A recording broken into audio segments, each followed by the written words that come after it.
Hello, it's Mike Rhyner here, and I want to thank you for joining us on patreon.com.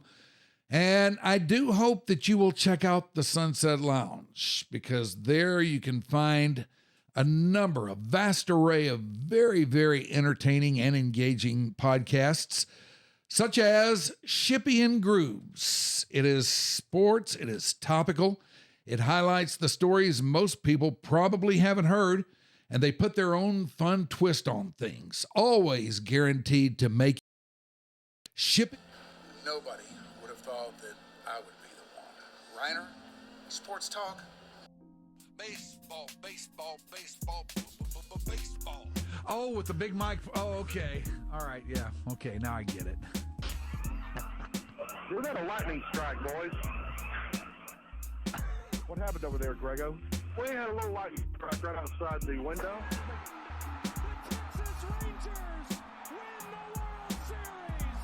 All right. Here's a tip for all these Americano League teams. Wait, you said tip? Yeah, tip. Okay. With a P. Keep jamming. The ticket, nothing but a big Gen X jerk-off set. This is a cool night or what? Although somebody would hear that and go, bullshit. I'm back, bitches.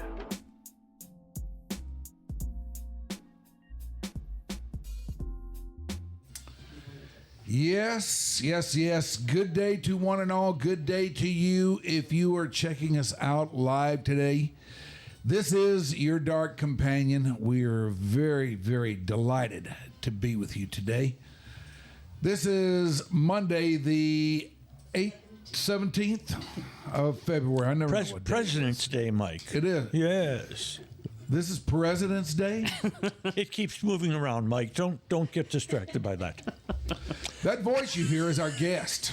That is the great Norm Hitzges. Hi, buddy. Pal, how you doing? I'm doing great. And for those maybe under 30, Mike and I knew each other when neither one of us were gray. We did. Yep. We did. Norm and I go way, way back, well before our time together at the Ticket. Mm-hmm. We had a way of just running into each other along the way. And, that's how it's gone for us. I remember Norm when I guess it was probably 1970. Ooh, I'm having to... Don't worry, it disappears back there. I'm having to think back to places I lived and when I lived there. And I just been kicked out of the house by a girl. Oh. So this must have been 76, 77, something like that. And I first saw Norm doing sports on, I believe, Channel 4. Channel 4. Yes. And this was in a time before they made guys on TV wear suits and stuff. Yes. And Norm was just sitting there, this short sleeve button down shirt, Oh, man.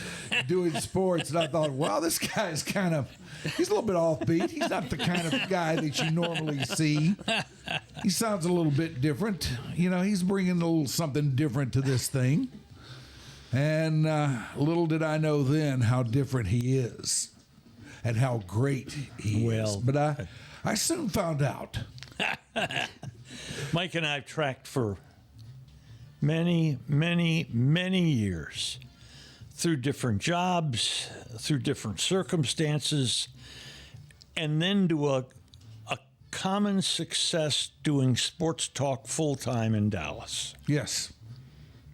Yeah, it was That's the way it's rolled for us. Yeah, I have to tell you that when I was doing mornings at KLIF, Yeah. Dan Bennett was over both of us at that point. Yes. Okay, the Ticket and KLIF. And I'd been doing mornings for, oh my goodness, 13, 14 years at KLIF. And Dan came to me and said they were going to stop doing sports talk on KLIF. And he wanted me to move to the Ticket. And I said to him, what if I don't want to go? And he said, well, you have a contract. And I said, let me say to you again, what if I don't want to go? And then Dan said to me, then we have a legal problem. and one of the nicest things that happened to me is Mike Rhyner left me a long, impassioned voicemail about how much they'd love to have me at the ticket. And Mike, to this day, I don't remember the words, but I do remember the kind of kindness behind that message. And about a day later, I said to Dan, we don't have a legal problem. Well, I'm glad to know I had something to do with this because I'd been stumping for this for some time now. I mean, I told Dan we could make Norm work here on the ticket. You know, we could let him do his thing and somehow we could make it fit. That's one of the things we were always able to do at the ticket. We were able to take whatever was there and some way, somehow, we had a way of making it work. And I thought and had thought for a long time and had said to some others for a long time that I thought that should the time ever come, we could do that with you too. And we did. It worked as a wonderful partnership for a quarter of a century before I retired the summer before last. Yeah. Yeah. Do you miss it? What's retirement been like for you? Intensely. I miss it. What's retirement been like for you? It's good. I'm getting to travel more with my wife, Mary, and to just Who, by the way, is here today. Yes. Yay, Mary. Yes. She will be next Monday's guest, by the way.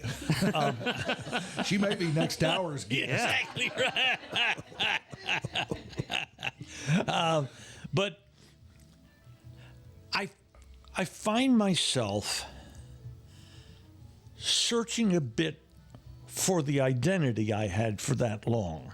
And I don't know if you've gone through that, but you were the old gray wolf on radio for so long that once you stopped and then you came back for a brief period. Yeah. An unfortunate period. Well, yes. Yeah, It's a misfire. we all go through Call it this. what it is. Everybody has their hits and misses in this world. Hey, and we all have them. We all have them. Yeah. But yeah, I miss it. I'm doing my podcast 3 days a week. I'm trying to coerce myself to work on a couple of books, but the ideas are pretty well along. I've now got to do the work of shutting the door, making the phone on silent, and going to work. Yeah. And I find that difficult at times. There's so many other things in life that derail you. I got to call this guy. I got to go put covers out on the plants because it's cold. Oh, I've got to do this. I got to call this guy because he can help me prepping for the draft. And all those things get in the way in life. Yeah. And sometimes it's hard to say, all of you out there, go on and sit in the next room and leave just you and your mind in that room. Yeah.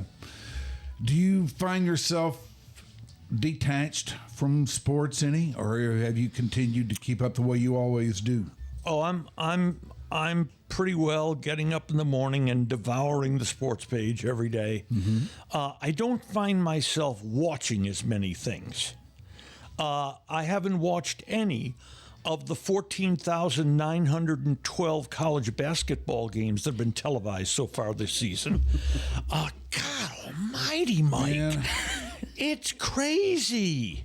You know, there was a time, Norman, I bet you remember this very well, when college basketball was a big, big deal. Oh. Not only was it a big deal, we, those of us who work in sports media, were largely measured by others by how much college basketball we knew. I know. It was like there was so much of it out there that how serious you were about all this is determined in the minds of your peers and colleagues by how much college basketball you took in and how much you knew about it. Well, it's going to get worse. Did you see the idea that's been floated, I think, in the last 24 hours, that the NCAA tournament is thinking of going to 76 teams? Adding 8 more teams? That means SMU at 16 and 15's got a shot to get in the playoffs. And that shouldn't be. See, I could not have told you what SMU's record is. I don't know either. I'm just saying that as a. Yeah. They might be 19 and 4. No, I think you know, there was a time when I was a big SMU basketball fan. There was a time when I would beg my dad to take me to SMU basketball games, and he never would. And sit in Old Moody. Yeah. And watch the games. Oh, it was great. It was great. I love that great. place. Looks like they're 19 and 6, Norm. Pretty good. They're pretty 19 good. and 6. Looks like it, yeah. Then they're in. I think. Yeah. I don't know. I think. Don't make me do math. But I don't know. I still watch it, and I want to get into some things that have happened around here lately with you and Love to. get your take on them. But there is a certain amount of it that has kind of fallen through the cracks on me a little bit. Well, Mike, they're making it harder for us in some ways. It's easy to see college basketball now. Good Lord, if you wanted to, you could see 20 to 25 complete games a week of college basketball on TV. Yeah.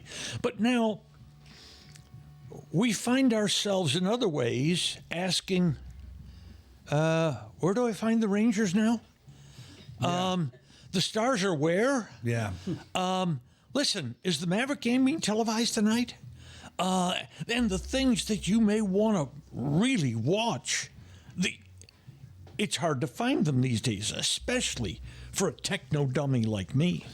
Man, I've thought many, many times, and I've said many, many times, what I would not give for the halcyon days of HSE. Oh, yeah. Those were fun. Where I always knew where to go. If you want to see the Mavericks, you want to see anything except the Cowboys, Nope. That's where you go. That's right. Just hit 676 on the cable and boom, you're there. Boom. And some guys that you say, what the hell is he doing on TV? Is sitting there talking to you. Me. Yeah. Yeah. Yes, that's where I absorbed most of the greatness of Norm. Those were, Mike, you went through this with the ticket. You had a startup operation. And you made many lefts when you should have gone right, and many rights when you should have gone left, and many times you shouldn't have turned at all. That's what happens in a startup operation. Yeah. And when HSE started up, it was lunacy. Lunacy. We were doing college football, college basketball, Ranger baseball, Maverick basketball. We were doing all sorts of other sports. We would get our weekly assignments of where to go, and sometimes we'd go do these ridiculous boxing cards in Houston, or even worse, at the Fort Worth stockyards, not long after the animals had left. Right. Because you could tell the animals had been there recently. Yes. And one weekend, I got the things they wanted us to do next week, and I was doing Southwest Conference women's tennis in Corpus Christi. I didn't know anybody who was on any team. And you have to, like you do, you crash course things. And it's crazy. Startup operations, but they're so much fun. Because it's yours.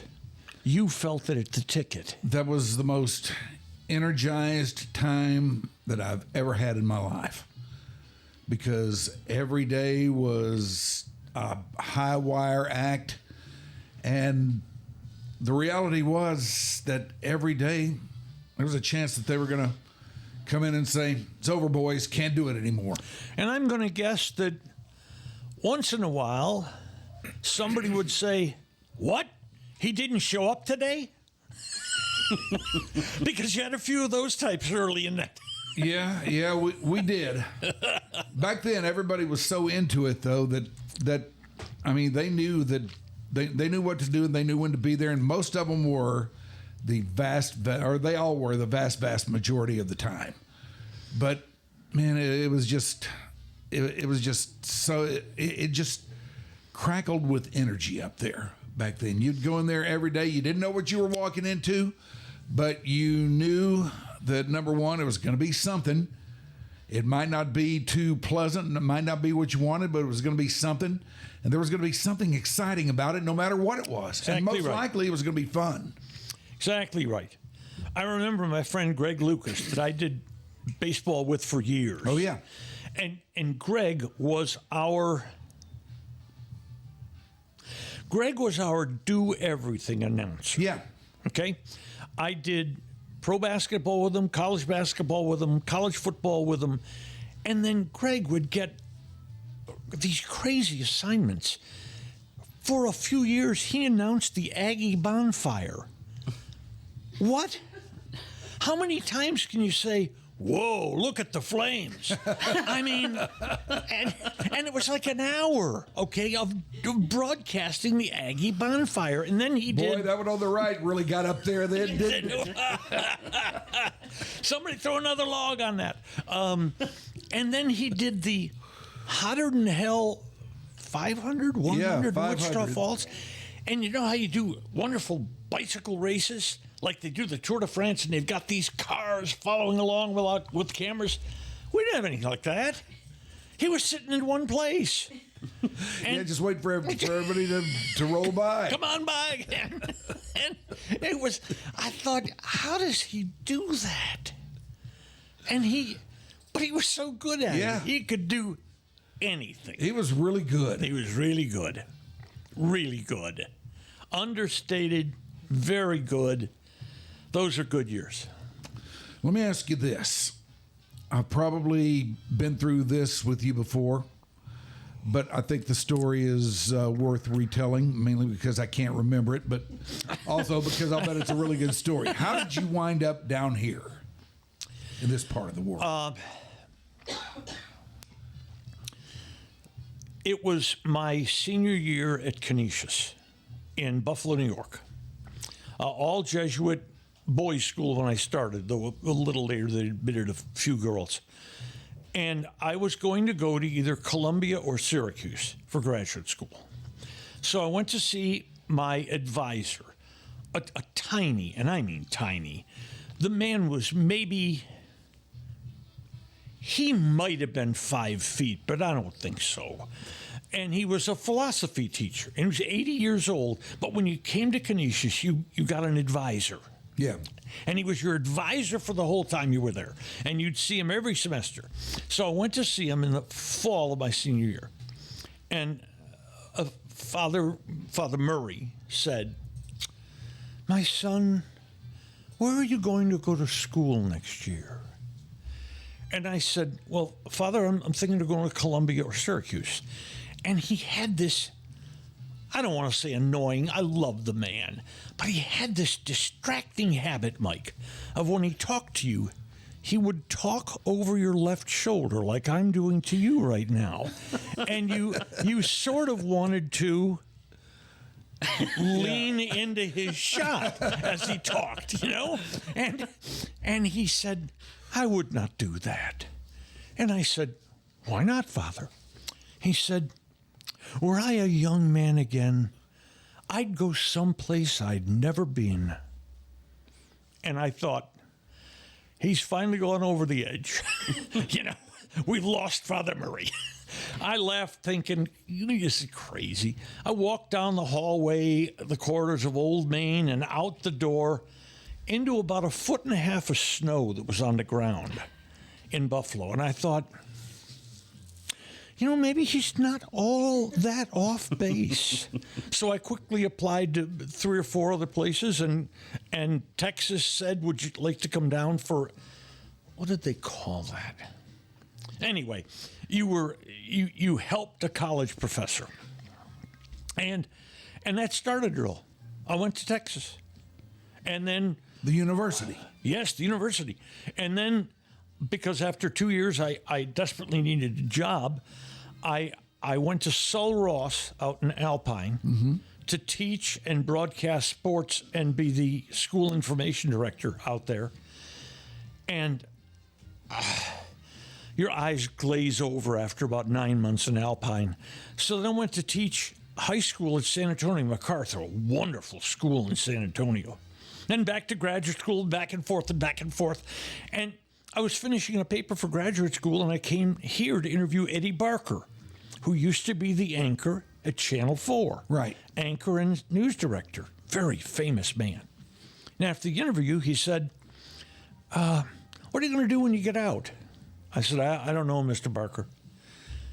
He said, well, when you going to get out? I said, as soon as I finish this paper. And he said, can you come back tomorrow for a tape test? I did not know what that is, Mike. I did not know what he was actually asking. And I said, sure. He said, well, come back and come behind and just put together a sportscast and we'll tape it. And I said, okay. Well, I hadn't packed to do any TV, so I show up the next day at wheat jeans and a Western shirt. And Mr. Barker says to me, very privately, he's a very wonderful man, he says, do you own a sport coat?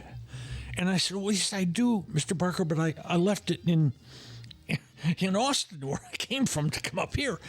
And he said, okay. And I did the tape test, and he said, that was very good. We'll be calling you. And I thought, fat chance. Yeah, sure you will. Nobody calls from CBS in Dallas for your first job. The phone rang less than a week later. He said, when can you start? I said, when do you want me? And it was arranged that I would go there and begin. Mike, we could take up your entire show talking about those first. This is a podcast, not a show. Okay. I had been in graduate school for journalism for 2 years. I learned more in the first month from Eddie Barker than they'd ever taught me in 2 years at the University of Texas. Because Mr. Barker had some philosopher in him. He, one day, I was trying to get a feature done for the 6 o'clock news. And back then, of course, it was only film. There was no tape. Right. And you had to edit everything. Then you had to record the track and marry the two together to be ready for the show. And the editing room and the sports office was catty corner across the newsroom. So I was yelling to my cameraman, Tom Overstreet, to do this, and he was yelling back. And Mr. Barker, that's when they shot the news right in the newsroom. Yeah. He was sitting there at his desk getting ready for the show. They do the show. Everything's over. So Mr. he's Barker- getting ready for the show, and there's all this chaos going Oh, on yeah, around everything. him? There's chaos everywhere. I mean, other reporters, there's chaos. and after the news is over, Mr. Barker says, Norm, come to my office. And I thought, oh, dear God, is this going to be a public flogging or will it be private? And he said, what are you doing yelling like that? And I said, well, I had to get this thing done, and I didn't have time to be running across the newsroom and back, Mr. Barker. And he said to me something you will understand perfectly from all the years you've been doing this. He said to me, let me tell you something. In this business, only 2 things are going to happen. You're going to get it done, or you're not going to get it done. And regardless, we've got to go on the air. And that is a piece of philosophy that stayed with me ever since. And Mike, that is now 53 years ago. It just goes to show you there's a bottom line in there. Bottom line to everything. To everything. But, Mike, that was so fun learning. Your brain's empty. And it's being filled every day with knowledge of the industry. And one more quick story. Sure. Okay. Sad note. You think I'm going to tell you? No, that's enough stories. You think I'm going to do that? A policeman gets killed in Dallas. A manhunt's underway. Eddie Barker with Buster McGregor, the assignment director, they get everybody together, cameramen, reporters, and Eddie says, okay, you go here, you go here, you go here. And he looks at me, I'm a sports guy. Come on. He says to me, take a Scoopik, which was a silent camera, and you go to where the police have set up command center, which was, oddly enough, in that, you remember, before the American Airlines Center, in that wretched piece of overgrown land on Stemmons. You remember that? Oh, God, I wouldn't take my pet rat there for a walk for fear of what disease it might catch. So I'm there, and there's like a couple of police cars, and they said, hey, wait a minute, you're the guy that does sports on Channel 4. And I said, well, they weren't.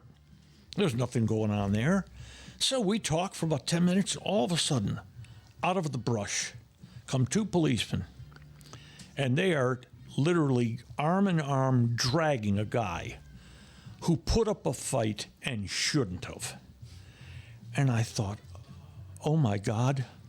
I start rolling with the Scoopik. I shoot everything, the head into the back seat and all that stuff, okay? And I call the station. I said, they got the guy here. And they hurry back to the station. We'll develop the film. So I hurry back, and the film's in developing. So I'm sitting there in the newsroom as other reporters trickle back in.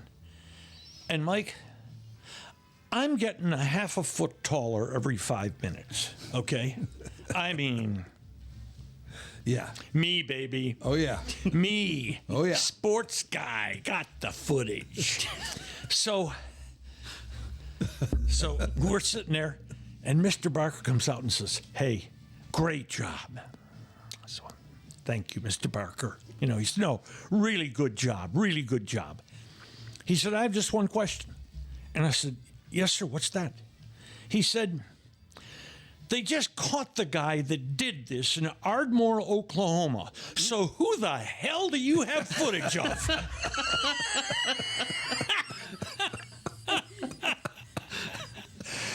You learn a lot of stuff on. Boy, how do you bounce back from that? you shrink back down to size, and you say, "Well, okay, thanks. I'm headed out of here."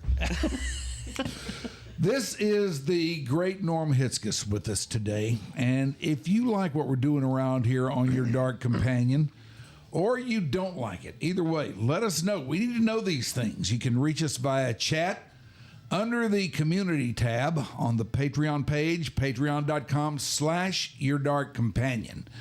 Now on social media, we are all over the place there on Instagram and TikTok. You'll find us at Your Dark Companion.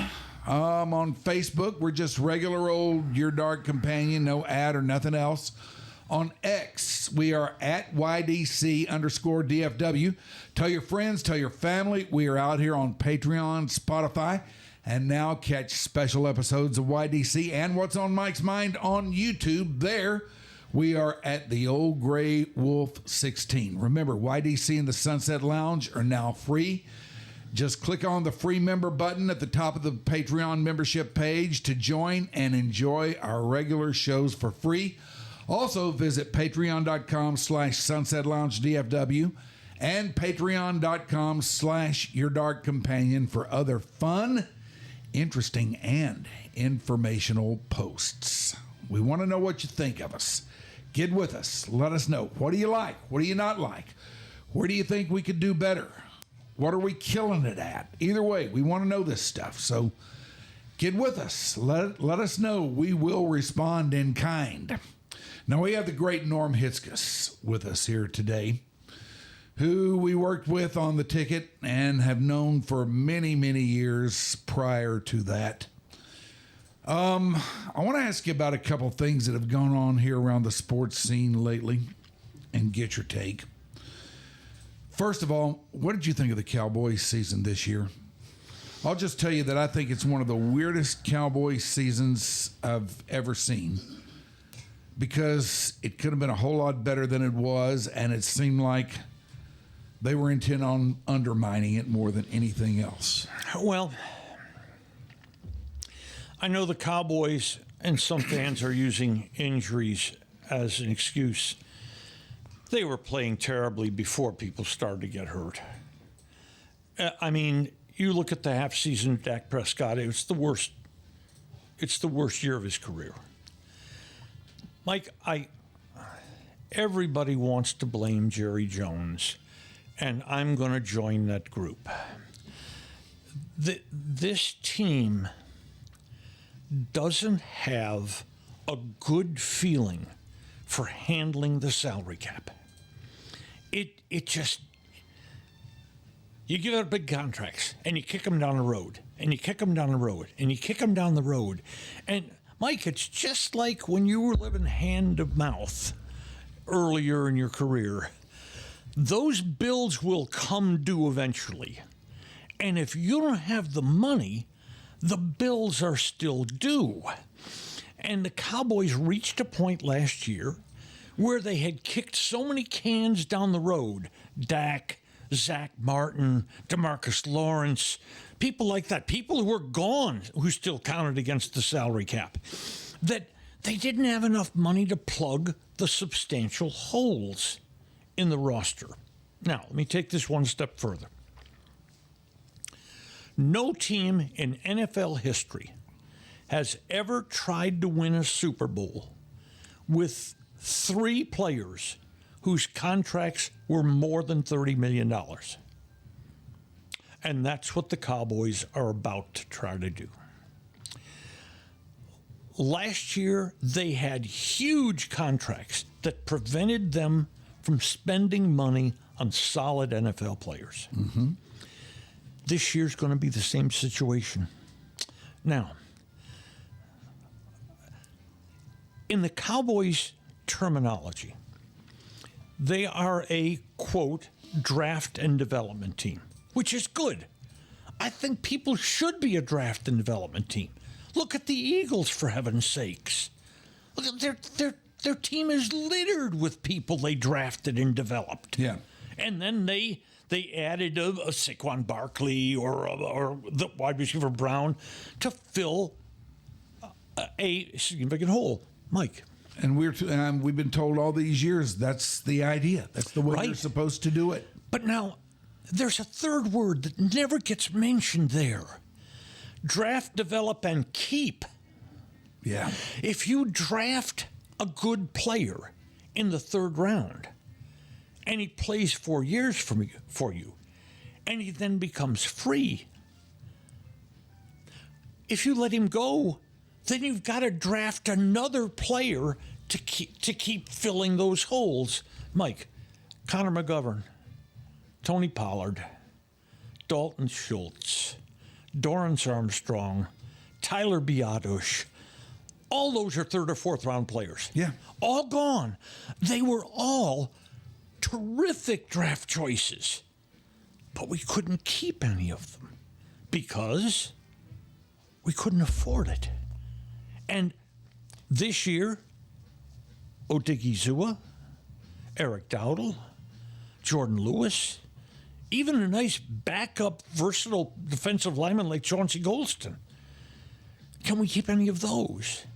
And after this season, will there be money to keep defensive end Sam Williams, tight end Jake Ferguson, cornerback Deron Bland? They're all free after this season. The problem is when you invest so much money in so few players, there's not enough money left to go around to fill other holes with just good old-fashioned solid football players. Not stars. Just good old-fashioned solid ones. And that's the situation the team finds itself in. And with Parsons about to get his big money, and next year Tyler Smith about to get his big money, and Trayvon Diggs has already gotten his big money, there's not going to be enough money to go around again. It's just, remember the old thing about the little boy at the dam, the Holland story, where the dam starts to spring leaks and he puts a finger in that hole and a finger in that hole and a finger in that hole? Yeah. Well, when you got 15 holes and 10 fingers, you're in trouble. You're in trouble. And the Cowboys are in trouble. What do they do about it? Okay. I know this is going to sound radical.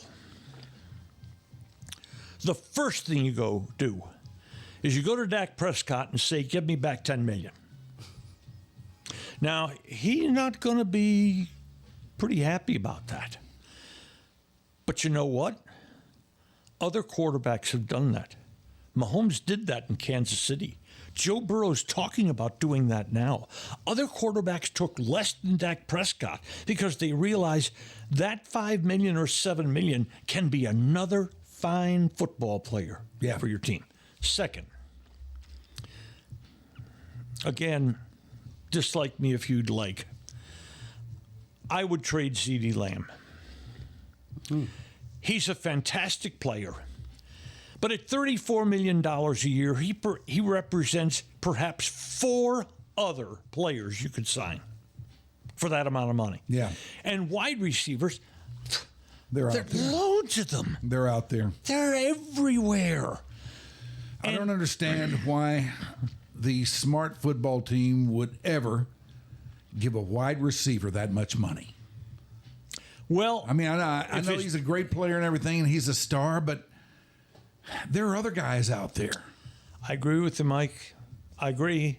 And now there are a couple of guys that I might consider that for. Jamar Chase, who's just, man, he's... And, you know, I might consider it for CD too, but they're just...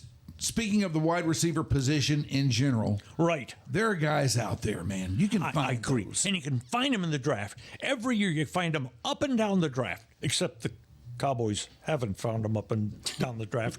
They used a 3rd on Jalen Tolbert. They traded a 4th for Jonathan Mingo. They used a 6 on Ryan Flournoy. They used a 7 on Jalen Brooks. And they're out there looking for a wide receiver now. That, when you used 4 draft choices in the last 3 years, and you still haven't found a second wide receiver, that's not good. That's not good. No. What'd you think of the choice for coach? It stunned me, number one, but when you stopped to consider it, I bet you thought the same thing. This is very Jerry. Yeah. Oh, yeah. I mean, let's see. He talked to Robert Saleh and Leslie Frazier. Mm-hmm. He had to talk to them. Yeah. I hate to say it, they're black. He had to talk to them. That fills the minority requirement in the NHL. Mm-hmm. He then talked to Kellen Moore and to Brian Schottenheimer. There was no interview with Dion. There was no interview with Pete Carroll. He was talking to Pete Carroll about Brian Schottenheimer. Yeah. So the Bears interviewed 17 people for their head coaching job. Now, they knew who they wanted, and they got who they wanted, Ben Johnson. Mm-hmm. But what did the other 16 interviewees tell them? Did they tell them, hey, you're weak at outside linebacker. You should make a decision on, is Parsons a defensive end? Put him there. Let's get on with it. Did they tell them about their line? Would they tell them about the receiver corps? Would they tell them, hey, your pass patterns suck? What would they tell them in order to try to get the job? Couldn't you use the opinions of all those very smart people so that after you've made the choice, you've got some ideas of where you want to go to work? Yeah.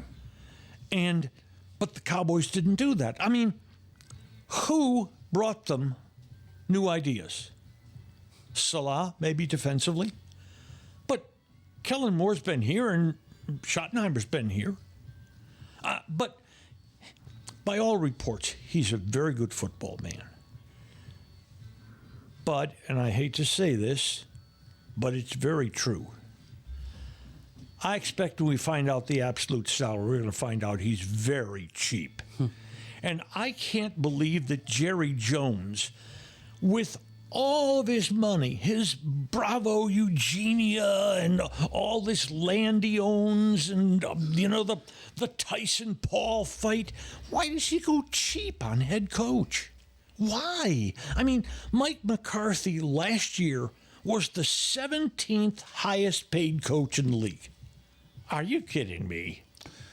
Well, the thing about it is, if he goes bigger, that means he's going to bring in a bigger name, and that bigger name is going to want more input into things than the coach of the Cowboys currently has. You're exactly right.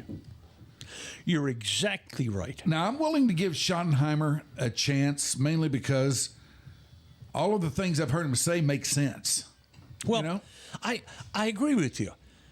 But what Jerry has done to him is said, Brian, 17 times this year, I want you to get in a knife fight, but I'm tying one hand behind your back. Yeah. Because he can't arm Schottenheimer with the players he needs. Yeah. And that's a shame. Mike, look at the holes on this team right now, okay? Second wide receiver. They have that many running backs. They need two of those. Yes. Not one, they need two of those. Okay. Offensive line. There's thought that they move Steele from tackle into guard. They might be better at right guard. We have then no tackles. Harrison, Waletzko, Guyton. And let's say there's two holes there, okay? Let's go to the defense. If Odigizua leaves, they need two starting defensive tackles. They need another solid defensive end. They need an outside linebacker. And look at their cornerback class. Nobody's mentioning this, okay? Diggs has a significant injury, and they're not sure he's going to be ready for the season. Jordan Lewis is free. Deron Bland. What if Jordan Lewis leaves and Diggs isn't ready? Hey, one cornerback defenses don't work in this league. And there's all those holes, Mike. If that happens, you got a real problem on your hands. Got a real problem. Real problem. And it's almost certain, for me, it's almost certain Odigizua is gone. And I think Dowdle's gone because I do get the feeling the Cowboys' first-round draft choice will be the runner Ashton Genty if he makes it past the Bears.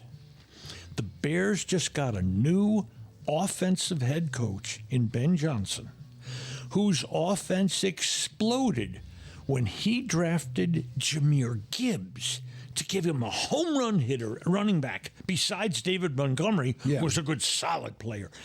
And I just think there's a chance the Bears may take Genty off the board.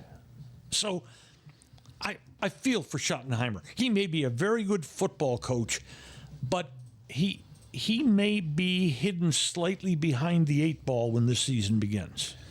Yeah, and it seems like in the scheme of things anyway, head coach of the Cowboys is probably the most inconsequential coaching gig a guy can get.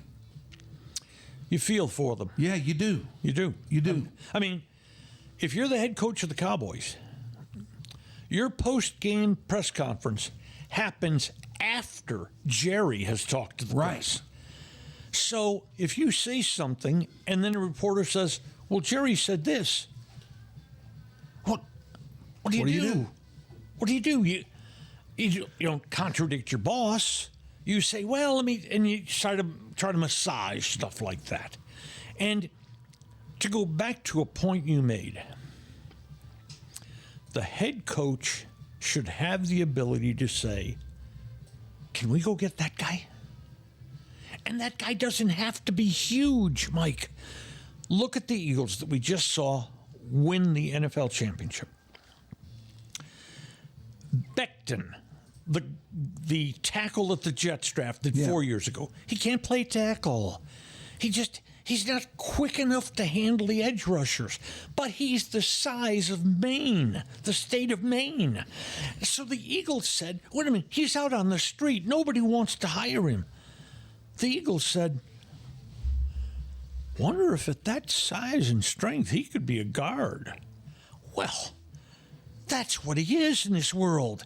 He's a big old mauling guard. Yeah. And they got him for $2 million. Zach Baun, who was a contender for Defensive Player of the Year, was an outside linebacker at Baltimore in their 3-4. He was free. Nobody wanted Zach Baun. He signed for $1.3 million. That's obscene. The Eagles took him and said, what if he is actually a middle linebacker in a 4-3? Yeah. And he became an absolute machine at middle linebacker. And now he's going to go out there and make $15 million. Yeah, he's coming free this year. Yeah, he's free. And, okay, one last thing to bother Cowboy fans. I went through the entire Eagles roster for the game day, Super Bowl. The Eagles had, of their 40, what do we got, 45, 46 players, 6 of them were over 29 years old. And that included the kicker and the long snapper. And at the defensive end, Brandon Graham's 37, and he's going to retire. So the Eagles are children by NFL standards. They're just children, and they're that good. And the last chilling fact is they're the Super Bowl champions. They have $20 million more in cap space than the Cowboys. And the other chilling fact is they did all this with a coach Cowboy fans love to hate. Exactly. And with a general manager who understands the long game. Yes. He understands, hey, why don't I get this contract done a couple of years early and save ourselves a bunch of bucks? Yeah. And, for example, the wide receiver Devonta Smith, wonderful player, just a wonderful player. 2 years before Devonta Smith was due a contract, Howie Roseman went to him and said, hey, you're wonderful. We want you here forever. Let's give you a 3-year extension at $25 million a year. That's a wonderful, wonderful, long-time relationship with a superb player. Now, Lamb may be a little better than Devonta Smith. I'm not sure. But there's $9 million difference in their salaries, Mike. What could you do with the $9 million? Lots. Could you have kept Durant Armstrong? Yeah. Could you have kept Tony Pollard? Maybe. Yeah. Things like that. But other general managers, Kansas City understands the long game. Mm-hmm. Mike, do you think Kansas City wanted to let Tyreek Hill go? There's no way. No. But at $30 million a year, they said, we love you, but we can't give you that much. Baltimore, they didn't want to let Roquan Smith, that fantastic outside linebacker, go, but he got $1 bajillion. And they used some of the $1 bajillion to sign Derrick Henry. And we don't see that happening here. Yeah. Derrick Henry, who was hanging around here, begging the Cowboys to hey, come get me. Hey, I'm a $20 cab ride from the Star. Yeah. Mm-hmm. and then he goes out and just kills it. He's a very, very good player. Yep, he is. Very good player. What'd you think about the Luka trade? I'm the only one in the city who has this opinion. Well, now, don't be so sure here. Okay, I won't be too sure then. The Mavericks didn't wake up on a January morning and decide to trade Luka Doncic. That didn't happen. And people who want to think this is Nico Harrison, the Lone Ranger, out there trading Luka Doncic, I don't believe that's true either. Luka Doncic has been here 6.5 years. For 6.5 years, the Mavericks have been begging him to pay more attention to conditioning. Just begging him. And Luka didn't seem to follow that. I think the Mavericks, I don't know how many meetings they had. Just Harrison and Kidd. Just Harrison and the new ownership. A very, very tiny circle of people saying, given his history, he's missed 18 games a season for his first 7 years in the league. What will that be 3 years from now when he isn't still taking care of himself? If we give him $69 million a year, will that cause him to take care of himself? Listen, I'm not trying to say Luka's not a wonderful player. On one half of the floor, he is a fabulous player. On the other half, he's a distinct liability defensively. He is indifferent at best. Yes. I think the Mavericks worried what Luka might be 2 or 3 years from now, after they'd given him the $69 million a year, 5-year contract. Now let's look at the club itself. Luka was playing point guard. What position is Kyrie Irving? Point guard. He's point guard. Yeah. Okay. They were playing Klay Thompson at small forward. Klay Thompson's not a small forward. He's an off guard. Yeah. They were playing P.J. Washington at power forward. He's not a power forward. He's a small forward. And they acquired Anthony Davis, who is a power forward. So the lineup's now incredibly balanced. And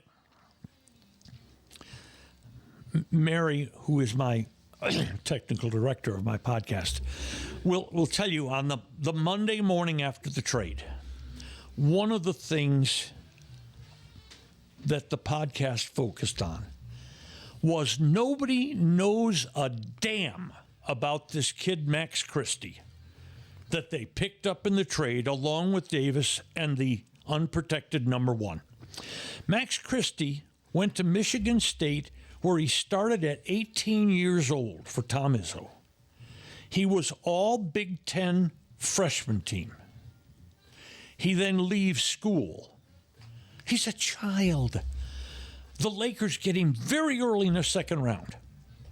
And he starts to do janitorial work. Yeah. He's cleaning up late in games and, if we need this, because the Lakers aren't going to trust a 19-year-old, but he's learning the NBA. And then his second year, he learns it a little more. Mike, right now, Max Christie is playing in the NBA at an age the same as, or perhaps a year younger than, college seniors. Had he stayed at Michigan State, Max Christie is a lottery pick, and maybe a top 7 or 8 lottery pick. He can shoot. He's a better three-point shooter right now than Luka Doncic ever was. He's a way better free throw shooter than Luka Doncic ever was. He'll rebound, he'll pass, and he was, the Lakers fully conceded, the very best perimeter defense on their entire team. And he's still a child. And look what's happened since he arrives in Dallas. There's only one player playing more minutes per game in Dallas than Max Christie right now. And that's Kyrie. And Max Christie's out there getting 15 points, 5 rebounds, 4 assists, a steal, and I'm not sure Jimmy Butler of Miami wants to see Max soon again, because he harassed him into a very poor night for Golden State. I'm sorry.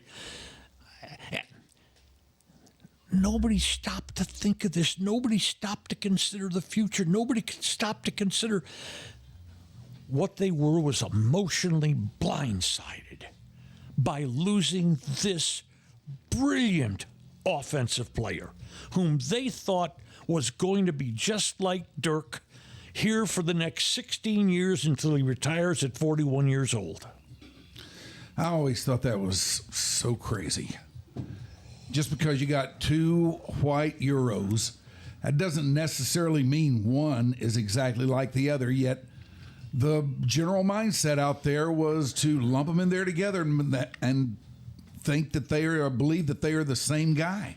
They're not. Can you give me a guess how many times in just private conversations Dirk might have said to Luka, listen, NBA careers are long and hard. You got to start taking better care of yourself. I mean, hey, Luka may go on. Luka's going to go on to be a spectacular player. Even if he starts getting more hurt, he's a fantastic offensive player. But I think the Mavericks, Nico's taking all the heat for it. Nothing's being said. Nico's never said, well, I talked to Jason Kidd about this. No, And the new owner, the new governor, Patrick Dumont, came out in his defense. I don't think he should have done that. Nico's comfortable taking all the bullets because that's a general manager's job. That is the job of a general manager. He's got to be the nastiest SOB in the franchise. And you don't make a trade like that, I don't care who you are, without considering all the consequences, including that. All the consequences. And Nico, I think, knew full well he was going to be deluged in hate. Just deluged. And now, let's see, this is the same Nico Harrison that when he got here, the Mavericks were having a problem with Porzingis and Luka on the same team. They didn't seem to fit together. So Nico made that trade. And this is the same Nico Harrison that acquired Kyrie Irving with several people, including myself, saying, you got to be kidding me. This guy's a walking problem. Oh, yeah, me too. And he's been brilliant here. This is the same Nico Harrison who had the 10th pick in the draft a couple of years ago and read the draft correctly. So he traded down 2 places to number 12, still got Derek Lively, and then added the pick that brought them Olivier Maxence Prosper. This is the same Nico Harrison that when the Mavericks were rocking along last year and they needed some size, made 2 separate deals to acquire Daniel Gafford and P.J. Washington. And this offseason, when free agents left the Mavericks, this is the same Nico Harrison that signed Najee Marshall and brought Spencer Dinwiddie back and signed Klay Thompson. And all of a sudden, he's gone stupid.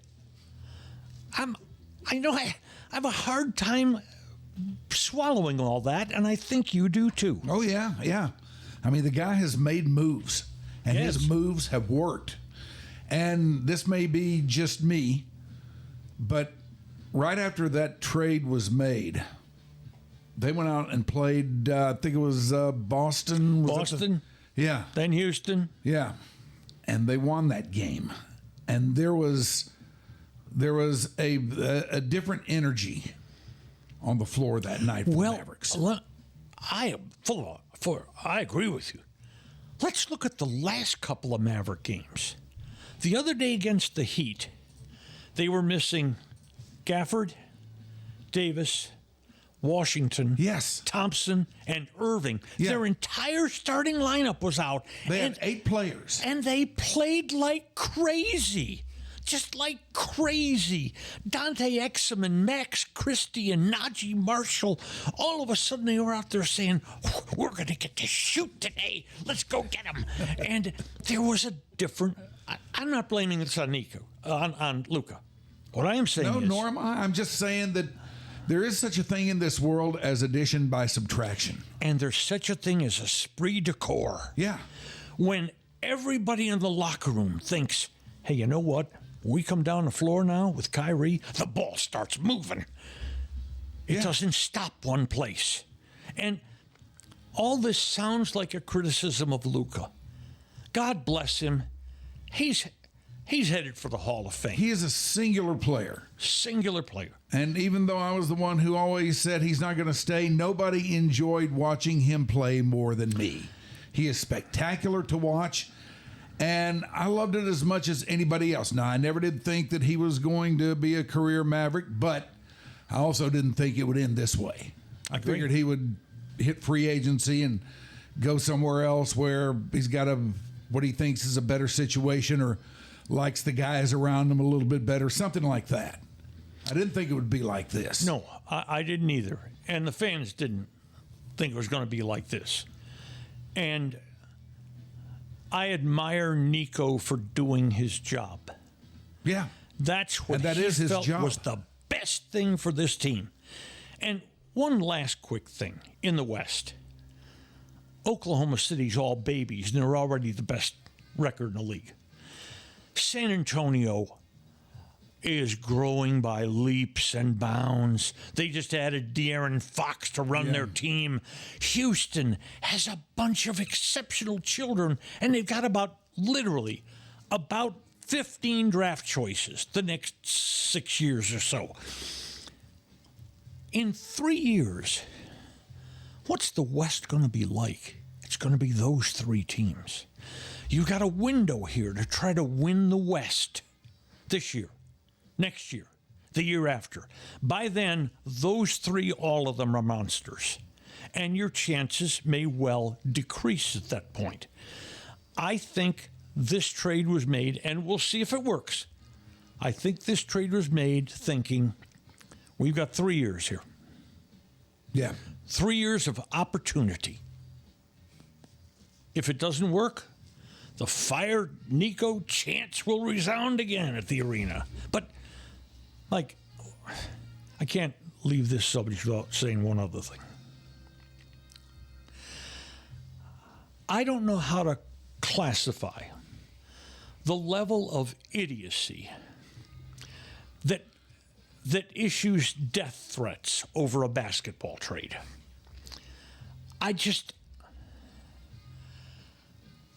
Those people who sent in the death threats, they likely don't have any thought of carrying through on that. But you know what?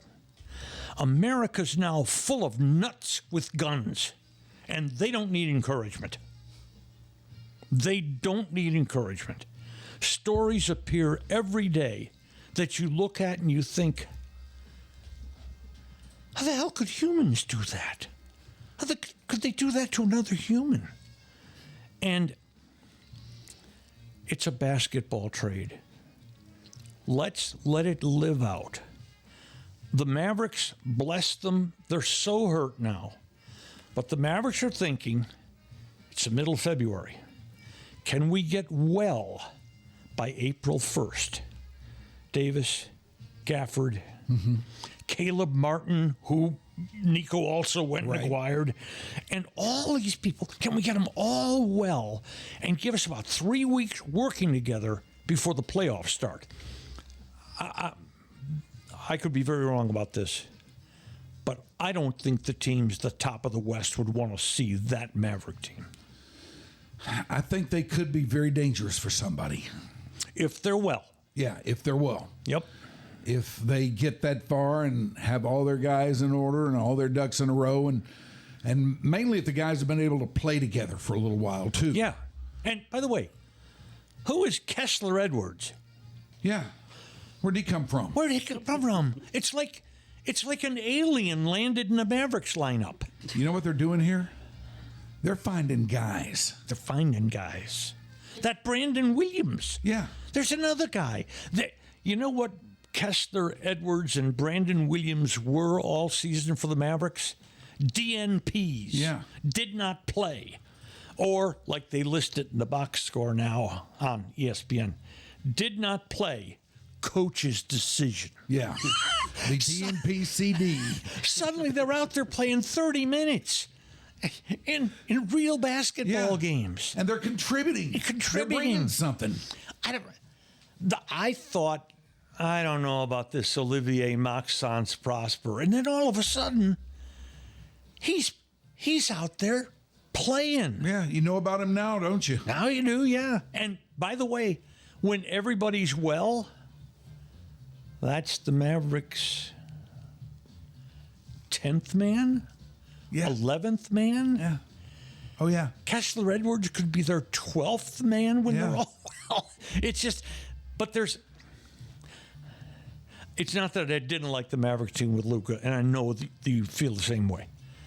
This is a team I can cheer for. Yeah. This team has so much spirit to it. I got to tell you, as much as I loved watching Luka, I'm really digging this. Me too. Really digging this. And I would just ask Maverick fans, just wait to see what this team will look like when it gets well. That's all. That's all. Just wait to see what the team looks like when it gets well. If then it's, it's a bowl of dog chow, you got a right to start the fire, Nico yells again.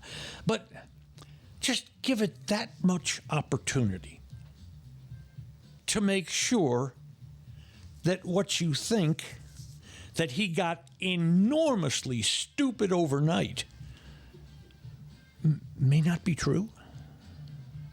Maybe. You know what you've done here today, Norm? Finish a cup of coffee. Yeah, that. And you've also made it mandatory that you come back here again. What are you doing tomorrow? Not this.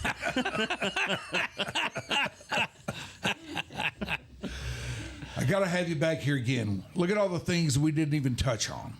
We didn't touch on the startup of Cliff when it went to talk, and you found yourself doing sports in the morning, which nobody had tried before. Nobody had tried in America. The sports slot in radio at that time was 6 o'clock at night. That's when you did it. And there you were doing it at 6 o'clock in the morning. We got to find out more about that and so many other things. You were a font, man. Well, there's a reason they call you the old gray wolf, too. I don't know what that would be, but anyway. Thank you for doing this, man. Hey, anytime, bud. Got to have you back. Thank you, Mary, for bringing Norm out. And thanks to Shoopy and Ashley. I was just going to say hello to Shoopy. Yes. Hi, Norm. There he is. And Ashley and Mickey and Becca and everybody else. Thank you for checking this out. Hope you've enjoyed it. Let us hear from you. Tell me what you think about what we're doing here. Because I don't really know. I'm just flying by the seat of my pants, man. That's all I'm doing. Anyway, next time.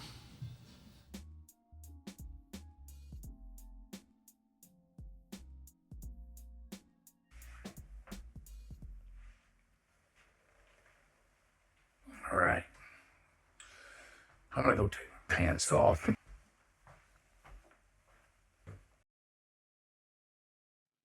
Your Dark Companion is a Stolen Water Media presentation.